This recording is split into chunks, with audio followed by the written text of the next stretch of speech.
Hello guys, welcome back to my channel easy learning. आपका स्वागत है आज नई क्लास में पार्ट 2 के साथ फैक्टर। हमने पिछली क्लास में पार्ट 1 किया था फैक्टर का, जो कि किया था फैक्टर ट्री। तो फैक्टर ट्री तो हम कर चुके हैं। आज हमारा जो मेथड है वो प्राइम फैक्टर मेथड है।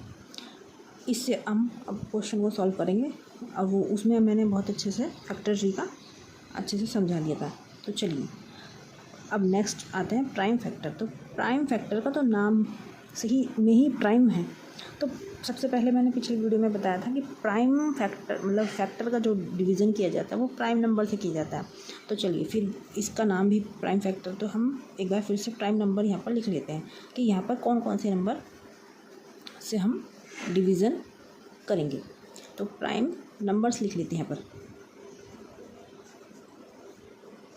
कौन कौन से होते हैं जिनसे हम डिवीज़न करते हैं। सबसे स्मॉलेस्ट प्राइम नंबर 2 होता है, 2, 3।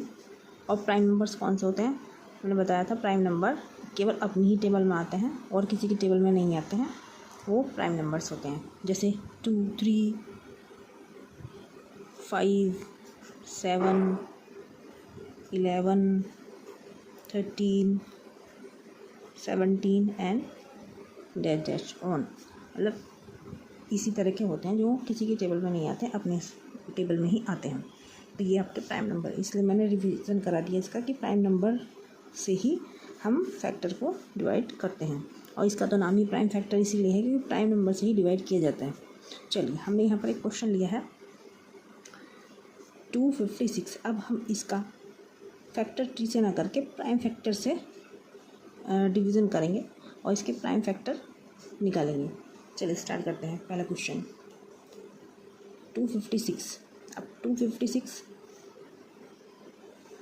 फैक्टर ट्री में तो हम यहाँ पर नंबर लिख रहे थे और यहाँ पर हम इसका डिवीज़न करते जा रहे थे। एक बार फिर से मैं आपको बता देती हूँ इस तरह से, और जब तक 1 नहीं आ रहा था। लेकिन इसमें हम इस तरह से फैक्टर ट्री नहीं बनाएंगे, केवल प्राइम फैक्टर निकालेंगे, वो भी डिवीज़न करके। डिवीज़न तो सेम दोनों में एक जैसा ही है।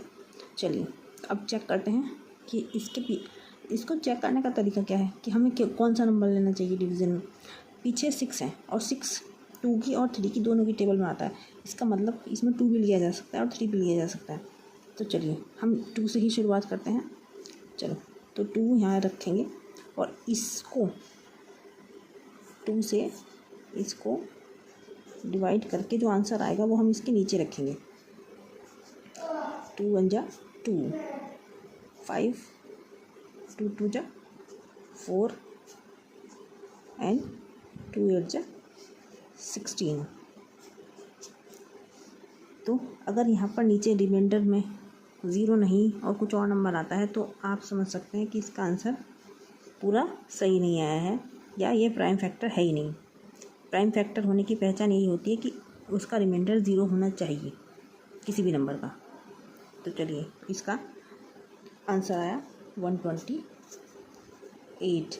अब हम बार बार डिवीज़न नहीं करेंगे, इसको डायरेक्ट यहीं पे सॉल्व कर देंगे। इसके पीछे भी 8 है जो कि 3 की टेबल में नहीं आता, 2 की टेबल में आता है। इसका मतलब 2 से ही इसको डिवाइड किया जाएगा। तो अब हम डायरेक्ट करते हैं।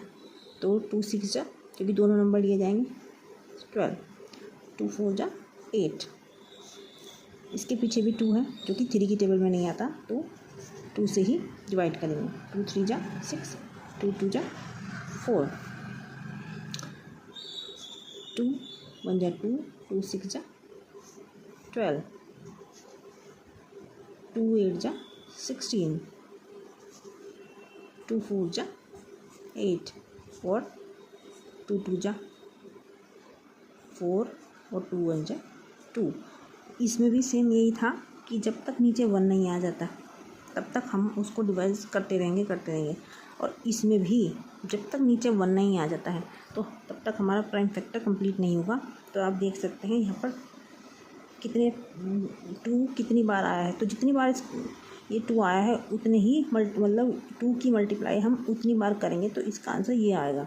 तो अब चेक करते हैं कितनी बार आया। 1 2 3 4 5 6 7 8, यानी इसके प्राइम फैक्टर क्या आ गए,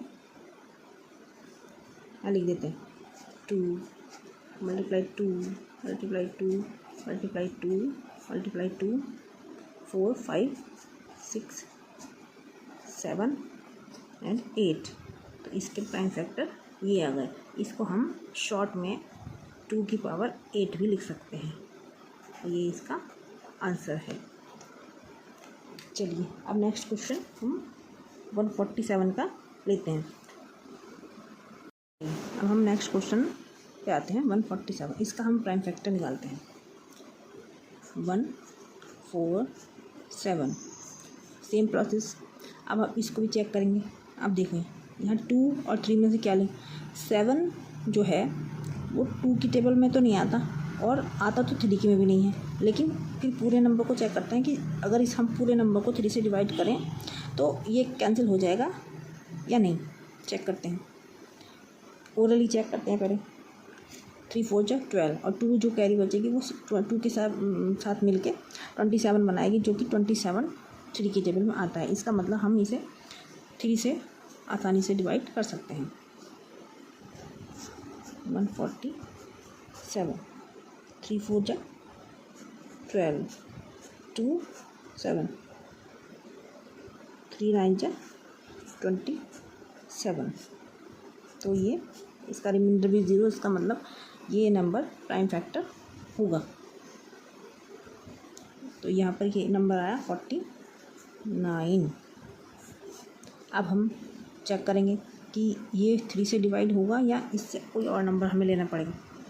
अब आप सीधे सीधे देख सकते हैं कि 3 की टेबल में ये डिवाइड नहीं होगा, तो ये डायरेक्ट हमें पता है कि ये किसकी टेबल में। फिर हम सोचेंगे कि किसकी टेबल में आता है ये, तो ये कौन सा नंबर ऐसा प्राइम नंबर जो जिसकी टेबल में आता है। तो ये है नंबर 7 की टेबल में ही हम आसानी से लिख सकते हैं कि 7 की टेबल में ये नंबर आता है। तो 7 7 जा 49 और 7 1 जा 7। तो ये 2 प्राइम फैक्टर 3 फैक्टर आ गए इसके 3 7 7। अच्छा, जो नंबर जितनी बार भी आया उसे उतनी बार ही लिखते हैं। ऐसा नहीं है कि 2 आ गए तो एक बार में ही लिखेंगे। तो इसके प्राइम फैक्टर कितने आ गए 3 मल्टीप्लाई 7 मल्टीप्लाई 7।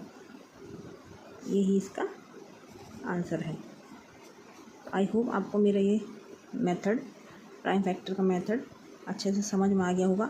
शायद ही आपको दोबारा ये वीडियो देखने की ज़रूरत पड़े, एक बार में अच्छे से समझ में आ जाएगा। जो भी देखेगा इसको अच्छा लगा तो like share subscribe. Thank you for watching this video.